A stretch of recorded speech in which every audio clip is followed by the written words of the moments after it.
अस्सलाम वालेकुम। छोटे बच्चों को खांसी हो तो छोटी इलायची को पीसकर बच्चों को चटा दें। एक सेब को पीस लें और इसे मलमल के कपड़े से छानकर इसका पानी निकालें और इसमें थोड़ी-सी मिश्री मिलाकर बच्चों को सुबह शाम पिला दें। उबले हुए अंडे की जर्दी में शहद मिलाकर बच्चों को खिलाएं।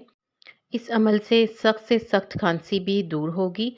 अदरक के रस में शहद मिलाकर बच्चों के चाटने से खांसी में आराम आता है। मज़ीद अच्छी-अच्छी टिप्स के लिए इस वीडियो को लाइक कर दें और चैनल को सब्सक्राइब कर दें। वीडियो को देखने का शुक्रिया।